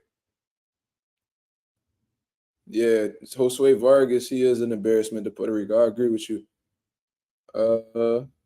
Yeah, Jose Cepeda ruined that boy's career. Ever since then, he ain't been able to take a punch. You know what I'm saying? But let's look at the current landscape of 135 for Loma. Now, I believe the WBO is going to go between the winner of Emmanuel Navarrete and Dennis Berinchek. The WBA, Tank has. WBC, Shakur Stevenson has. It's going to be tough. It's going to be tough, man. I think he's going to have to go through hell to get either one of them belts, especially at this point in his career. At this point in his career, can he beat Tank? I don't know. Can he deal with Emmanuel Navarrete's aggression, volume punching, and overall size? I don't know. Can he deal with Shakur Stevenson? I don't know. So the IBF may be the only belt he may get before, he end up hanging these gloves up, man. Lomachenko should have went down to 130. After he lost to Teofimo Lopez, he should have went down to 130. For some reason, he felt the need to stay at 35.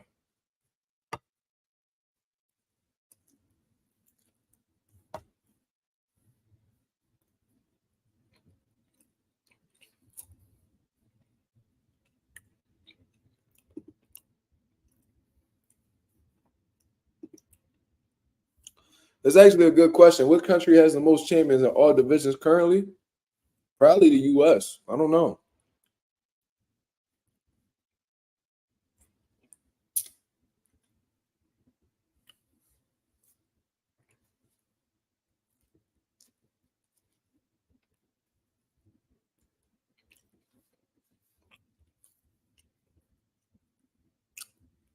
Japan?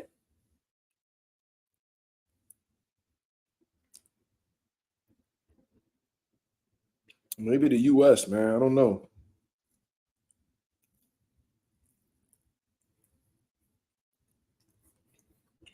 Let me see if I can look that up.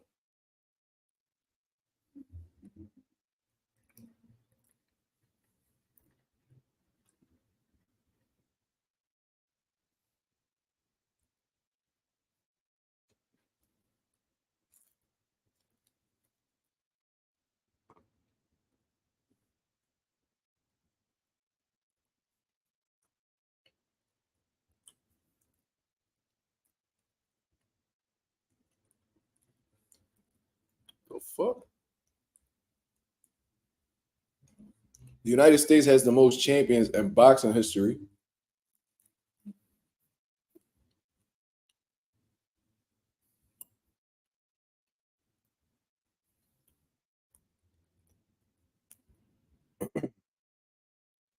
Who I got? Kendrick or Drake? I don't know. I think they both having their moments, man. I like both of their music.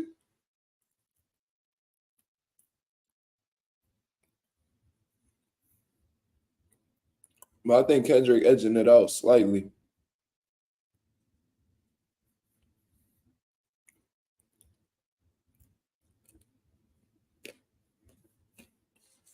That Not Like Us record was different, bro.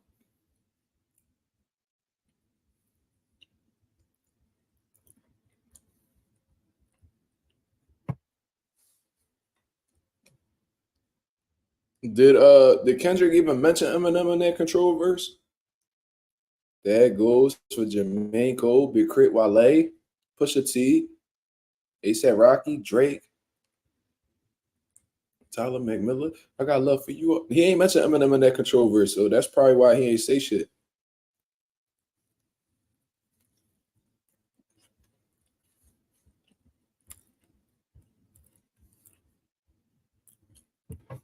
He mentioned Eminem?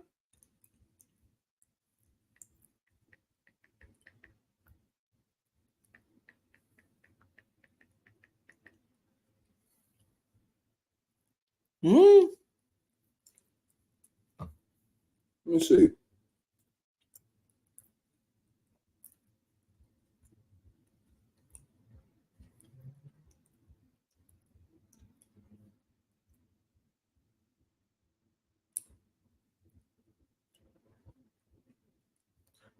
I heard him say about who's the best MC, Kendrick, Jigga, and Nas, Eminem, Andre 3000, the rest of y'all.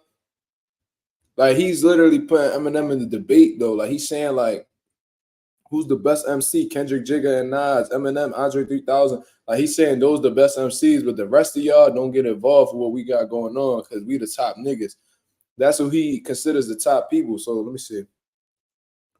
He mentioned J. Cole, Big Crit, Wale, Pusha T, Meek Mill, ASAP Rocky, Drake, Jake, Big Sean, Jay Electron, Tyler McMillan. That's the ones he mentioned. But when he brings up Eminem's name, he's saying like we the top niggas. The rest of y'all don't even touch this. Like y'all niggas not even close.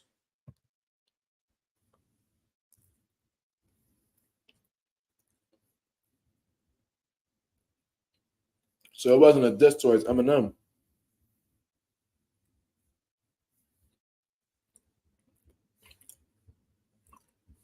So what's your favorite food? I like it all, man. I love my Puerto Rican food. I love my Dominican food. Shit, I could fuck. I could fuck with some Chinese food. I ate Chinese food the other day. Mexican, I'm cool with the Mexican food. Italian, I fuck with pasta heavy. But you know, I don't know. I feel like I'm a picky eater, bro. But like I could eat a good amount of things within like different cultures of food. I don't fuck with seafood though. I hate the smell. You know what I mean? I can't fuck with it, bro. But besides that, a lot of shit is free game. I love steak. That's probably my favorite, honestly. Steak, uh, chicken, all that.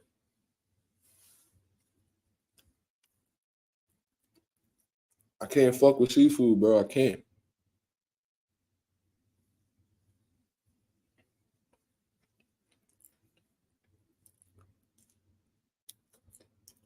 Look at this nigga sleeping, yo.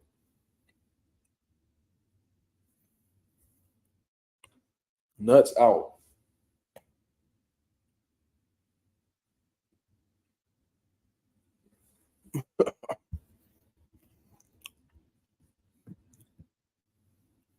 When in camp, what do I eat? Well, I'm retired, my brother.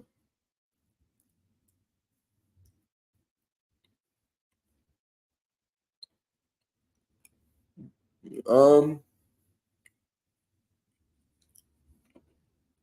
yeah, he do look like Garfield. He a little fat motherfucker. But when I was in camp, um, I would stay away from rice because they got a lot of sodium. Grilled chicken, baked chicken, uh, Caesar salads. I used to fuck with fruit because the majority of fruits. Fruit is like majority water. You know what I mean? Help flush your system out. And then there was this restaurant. Actually, Boots put me on to this John, just watching like his documentaries and shit like that. Whenever he was in the process of cutting weight and eating clean, he used to go to this restaurant called uh, Muscle Maker Grill. Muscle Maker Grill had like good foods, but they were all like healthy, alternatives.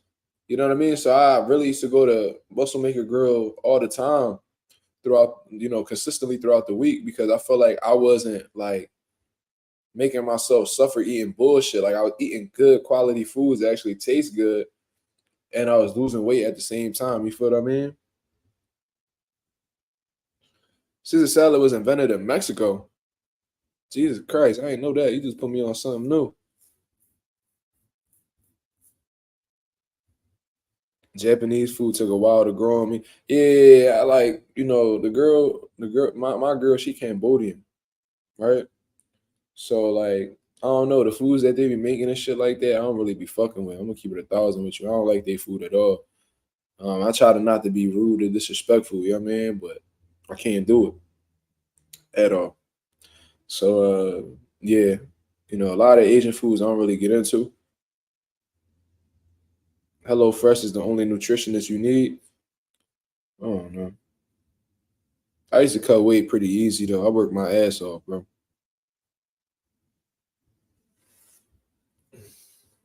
I ain't know that though.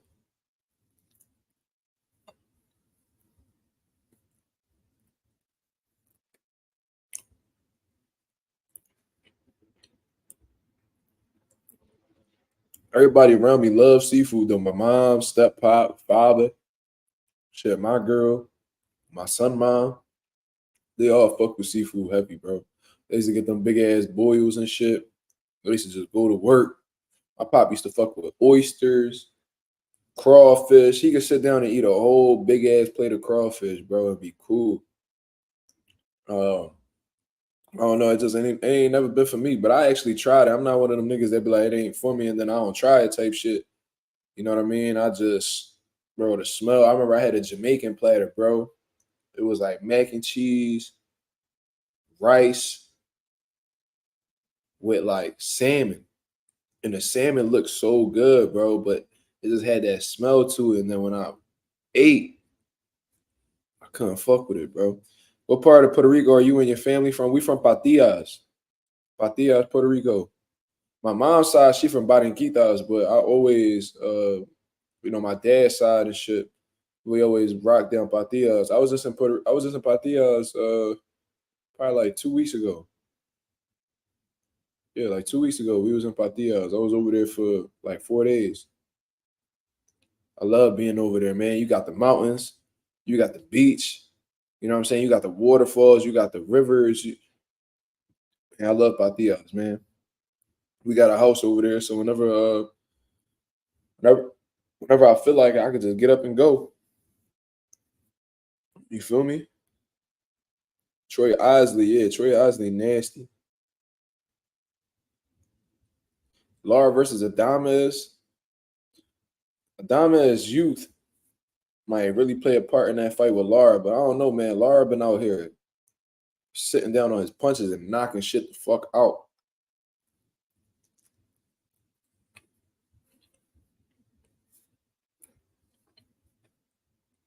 That's what's up, man.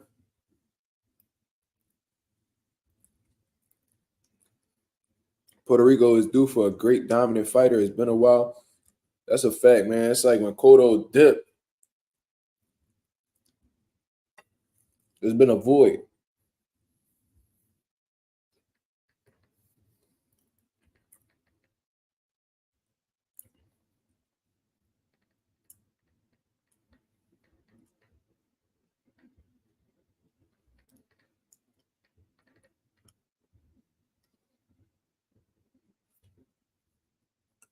Talking about Santa Cruz and Carolina, champ. Because that's the only Santa Cruz I know of. He said we got raggedy, raggedy. That's hilarious. Super Real got some more proving to do though.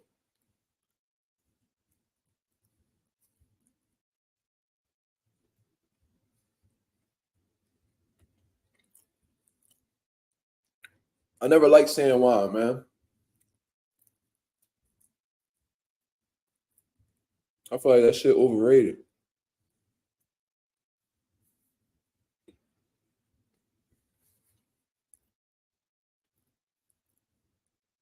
Bro, don't say no shit like that, bro.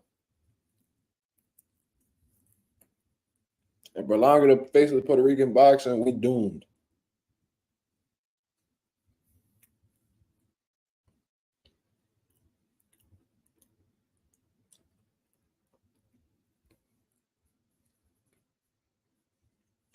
Bro, but he's not The thing is, Berlanga is not trying to press the top dogs in the division. He's strictly trying to press Canelo because he knows, just like we know, that he's not fucking with them other top guys in the division. So he's just trying to cash out without fighting, He's skipping the line. Like I said, he's skipping the line, man.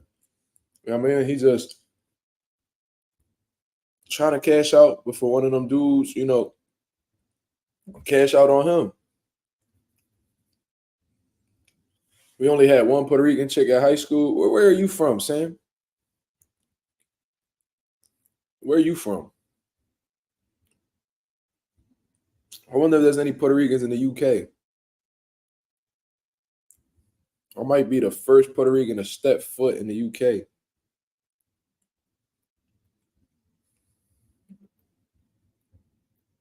Yeah, Canelo stops Berlanga. Bad. East Oakland? Ain't no Puerto Ricans in Oakland? Okay. That's interesting. I don't know. I ain't never been out there, so I feel like Puerto Ricans, they mainly be on the East Coast though. That's where we be at. Philly, New York, Connecticut, Jersey. Oh, okay, Mexicans. Okay. That makes sense. California. All right. Mad Indians in the UK? Wow. I want to go to the UK, man. I want to see the boxing scene. I want to see what's going on. You know what I'm saying? I want to see what the culture is. I heard they food fucking suck. But I might not be there that long if that's the case. But I would love to go to the UK and, with the right person to guide me, man, just take me to some of the best boxing gyms in the UK. You know what I'm saying? And just learn. It'd be dope. Because UK boxing culture is pretty dope, man. Yeah, he said he want to go to the UK for the culture, but not the food. That's a fact. I'm right with you, bro. That's some Central Americans. Okay. Yeah, man. But I'm gonna get up out of here, man. I'm gonna go and get me some rest because I gotta get up early tomorrow and make it do what it do. You know what I mean? I appreciate everybody that's been on here chopping it up with your boy, man. We got some boxing talk, we got into some personal talk and all that good shit, man. So I'm gonna get up out of here, get ready for bed, take a shower and all that shit. I appreciate everybody that's on here, man. Hit the like button as soon as you come out, man. I'll holler at y'all, man. Y'all have a blessed night. Peace.